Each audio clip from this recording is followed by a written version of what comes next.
नमस्कार, मैं हूं आंचल आनंद। प्रश्नकाल में वो सवाल जिनका पूछा जाना बेहद जरूरी है और आज का सवाल है 2019 में मोदी का सबसे बड़ा सियासी दुश्मन कौन होगा। आप सोच रहे होंगे अचानक ये बातें कहां से आई। दरअसल अखिलेश यादव ने पिछले दिनों मुंबई में एक बयान दिया था जिसमें उन्होंने कहा कि वो मायावती से गठबंधन के लिए तैयार है। उन्होंने ये भी दावा किया कि उनके संबंध मायावती से अच्छे हैं, लेकिन अखिलेश की तरफ से बार बार बुआ कहे जाने वाली मायावती कोई रिस्पॉन्स ही नहीं दे रही है। सवाल है क्यों? और सवाल सिर्फ इतना ही नहीं है, अगर विपक्ष अभी से मोदी को घेरने की तैयारी में जुटा हुआ है तो बीजेपी क्या कर रही है, उसका क्या प्लान है? 2019 के नजरिए से आज प्रश्नकाल में पूरा मामला सिलसिलेवार तरीके से आपको समझाते हैं।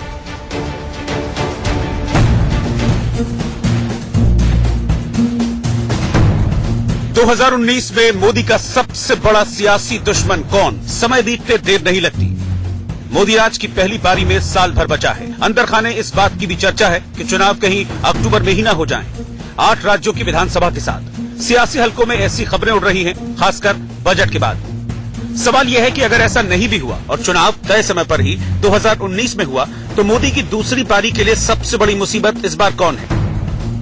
Number 1 Rahul Gandhi, number 2 Akhilesh Yadav, number 3 Mayawati, number 4 Mamata Banerjee, number 5 Tejashwi Yadav, number 6 DMK, number 7 left, number 8 Omar Abdullah, number 9 Chandrababu Naidu, या नंबर 10 पर वो चेहरा जो 2019 के बाद सामने आएगा, देवेगौड़ा और गुजराल की तरह, या ऐसा कुछ नहीं होगा?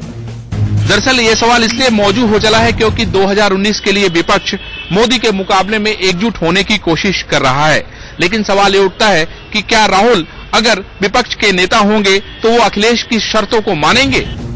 अब सवाल यह है कि अखिलेश की शर्त क्या है। हम उसे बताएं उससे पहले आपको 2019 से जुड़ी वो बड़ी खबर बता देते हैं जिसके बाद दिल्ली की सत्ता के लिए सबसे बड़ी सुगबुगाहट लखनऊ में हो रही है, जिसकी बात मुंबई में हुई है। दरअसल उत्तर प्रदेश के पूर्व मुख्यमंत्री अखिलेश यादव ने मुंबई में प्रेस कॉन्फ्रेंस के दौरान एक बयान दिया है। वो बयान क्या है, जरा पहले उसे देखिए। बसपा सुप्रीमो मायावती से कोई झगड़ा नहीं है। समाज के हर तबके को प्रभावित करने वाली आर्थिक अराजकता की वजह से अगले लोकसभा चुनाव से पहले ही भाजपा के खिलाफ तीसरा मोर्चा अपने वजूद में आ सकता है। अखिलेश यादव के इस बयान ने बीजेपी की भी नींद उड़ा रखी है।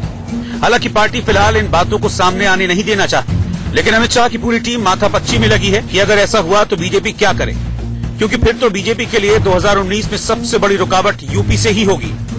कैसे? जरा उसे ग्राफिक्स के जरिए समझिए। 2014 में बीजेपी को उत्तर प्रदेश से ही कुल 71 सीटें मिली थी। वोट प्रतिशत था 42.3%। दूसरी तरफ समाजवादी पार्टी थी जिसे सिर्फ 5 सीटें मिली। वोट प्रतिशत रहा 22.2%। तीसरे नंबर पर मायावती की बीएसपी थी जिसे कोई सीट नहीं मिली, लेकिन वोट 19.6% मिले।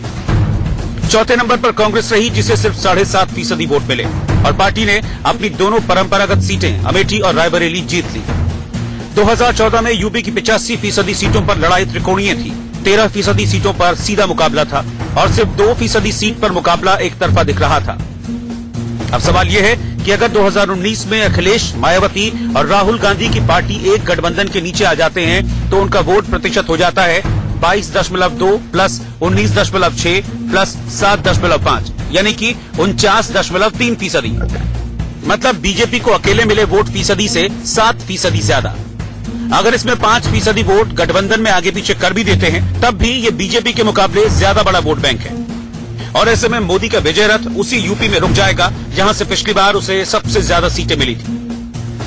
कांग्रेस के नेता और राहुल गांधी के बेहद करीबी माने जाने वाले प्रमोद तिवारी जो इस मिशन में जुटे हैं, वो कहते हैं अगर ये हो गया तो मान लीजिए कि लोकसभा में भी बीजेपी डबल डिजिट में आ जाएगी, गुजरात की तरफ। जो वो कह रहे हैं अगर ये संभव हो सकता है तो ये मानकर चलिए कि यहां भी गुजरात की तरह लोकसभा में भी Bharatiya Janata party double digit में आ जाएगी, क्योंकि अगर मतों का विभाजन हम रोक सकते हैं तो जनता का रुझान इस समय भाजपा के खिलाफ है। बीजेपी डबल डिजिट में आएगी कि नहीं ये गठबंधन से ज्यादा देश की जनता तय करेगी। और क्या इसके लिए पूरा विपक्ष एकजुट होगा? और क्या ये होना इतना आसान है? बिहार में हालत देखी नहीं क्या? यूपी में इन सारी चीजों की गरज अखिलेश यादव को ज्यादा दिखती है। मायावती खुद या उनकी तरफ से कोई इस तरह के प्रयास में लगा हो ऐसा दिख नहीं रहा। यहाँ तक कि मायावती 2017 के विधानसभा चुनाव के बाद से सियासी कोप भवन में हैं।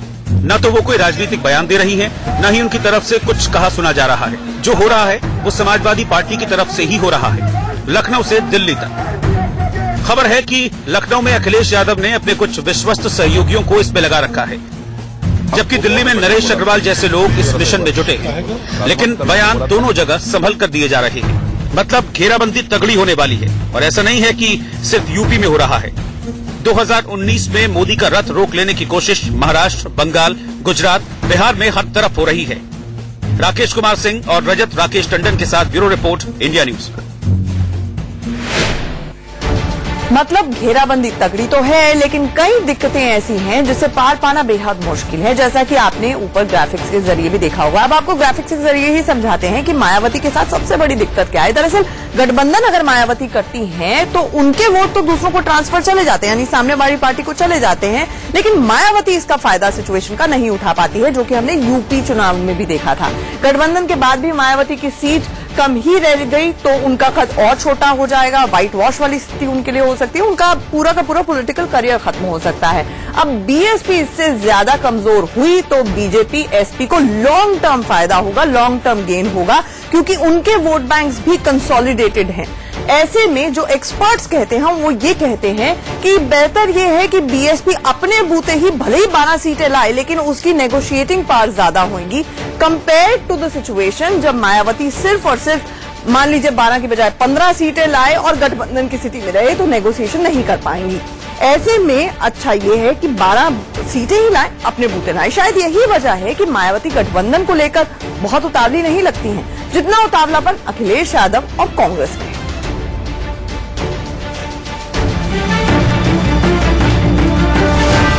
मोदी को रोकने की दूसरी तैयारी बिहार में है, जहां लड़ाई इस बार त्रिकोणीय नहीं सीधी है, लेकिन इसका फायदा बीजेपी को ज्यादा, आरजेडी कांग्रेस को कम हो सकता है।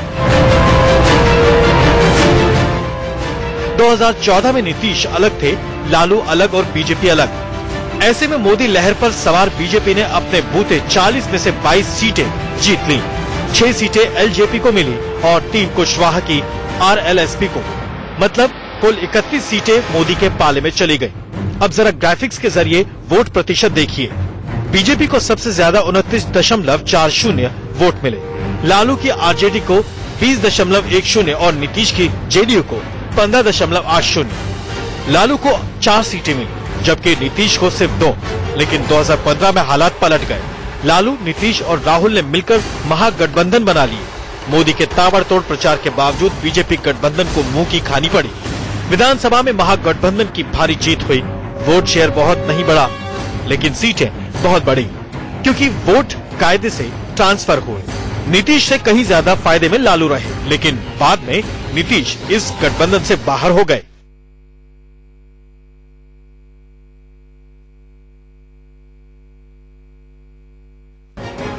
बिहार में आर पार का रिजल्ट 45% के आसपास ही हो जाता है।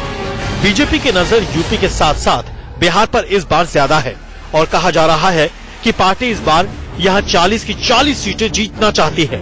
असंभव सा दिखने वाला ये लक्ष्य तभी पूरा हो सकता है जब सीटों का बंटवारा बेहद तर्कपूर्ण हो और बीजेपी मांझी जैसे अपने पुराने पार्टनर को बनाए रखे।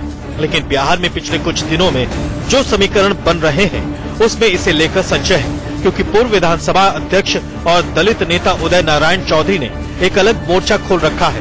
वो लालू के ज्यादा करीब जा रहे हैं। 2 दिनों पहले पटना के विद्यापति भवन में एक दलित सम्मेलन उन्हीं के कॉल पर हुआ। इसमें जीतन राम मांझी भी देखे गए, जबकि मांझी और उदय नारायण चौधरी का 36 का संबंध रहा है। बीजेपी और कांग्रेस दोनों की नजर बिहार के बदलते समीकरण पर है। कांग्रेस के लिए मुसीबत यह है कि लालू का जेल से निकलना अगर मुश्किल हुआ तो आरजेडी लड़ाई में उतरने से पहले ही कमजोर पड़ सकती है, जबकि बीजेपी के लिए मुश्किल ये है कि वो इस बार पासवान, आरएलएसपी और मांझी को मन मुताबिक सीटें नहीं दे सकते। इसलिए बिहार को लेकर भी माथापच्ची जारी है। अगर इसको काउंटर करना है और ये इमोशनल है तो इसको काउंटर करने के लिए आपको एक फॉर्मिडेबल कॉम्बिनेशन की जरूरत होगी। अब मुलायम सिंह, लालू यादव ये लोग अगर अलग अलग अपनी दुकानें लगा के ये चाहे कि इस बीजेपी को काउंटर कर सकते हैं तो बिल्कुल असंभव है और इनका अस्तित्व खतरे में है, मायावती का खास करके। तो मायावती, मुलायम सिंह और कांग्रेस एक फॉर्मिडेबल वही कॉम्बिनेशन बनेगा जो कि बिहार में आपने देखा था, बना था बीजेपी के खिलाफ। सवाल इतना ही नहीं है, बीजेपी की नजर एमपी राजस्थान पर भी है, जहां पार्टी के लिए इस बार 2014 वाले हालात नहीं होंगे ये तय है। राजस्थान में वसुंधरा राजे से भारी नाराजगी लोगों की उपचुनाव में देखी जा चुकी है। मध्य प्रदेश में भी हालात बहुत अच्छे नहीं, जबकि 2014 में उत्तर प्रदेश, बिहार, राजस्थान, मध्य प्रदेश, छत्तीसगढ़, हरियाणा, दिल्ली, झारखंड, हिमाचल प्रदेश और उत्तराखंड की कुल 225 सीटों में से 190 सीटें बीजेपी के खाते में चली गईं। इन राज्यों में क्षेत्रीय दल कमोबेश साफ हो गए थे। इस बार ऐसा नहीं होगा ये तय है। मुसीबत महाराष्ट्र में भी है, जहां शिवसेना बेदक चुकी है। कहा यह जा रहा है कि बजट के जरिए बीजेपी एक जबरदस्त दांव खेल रही है। मोदी केयर के जरिए भाजपा दरअसल मोदी को गरीब विरोधी बताए जाने की तमाम कोशिशों को पूरी तरह से खत्म करने में जुट गई है और मध्यम वर्गीय को छोड़कर भाजपा अब गांव में बसे उन वोटर्स को टारगेट करने की कोशिश कर रही है जो भाजपा के लिए परेशानी का सबब बन सकते थे। 2014 में बीजेपी की 282 सीटों में से 244 यानी 87% हिंदी पट्टी और पश्चिम भारत से मिली थी, लेकिन इस बार इन दोनों इलाकों में स्थिति थोड़ी बदली सी है। लिहाजा बीजेपी की नजर दक्षिण और उत्तर पूर्व पर टिकी है। वैसे चुनाव में साल भर का समय बाकी है और सियासत में एक दिन में खेल बनता बिगड़ता है। जतिन गोस्वामी के साथ ब्यूरो रिपोर्ट, इंडिया न्यूज। इस शो की शुरुआत में आपके सामने बारी बारी से वो चेहरे आए जो मोदी के मुकाबले के लिए 2019 में संभावित नाम है। वैसे राहुल गांधी के साथ पूरा कुनबा जुड़ेगा, इसकी संभावना ज्यादा है, लेकिन गठबंधन कैसा होगा? मिलकर चुनाव लड़ेंगे या चुनाव के बाद मिलेंगे?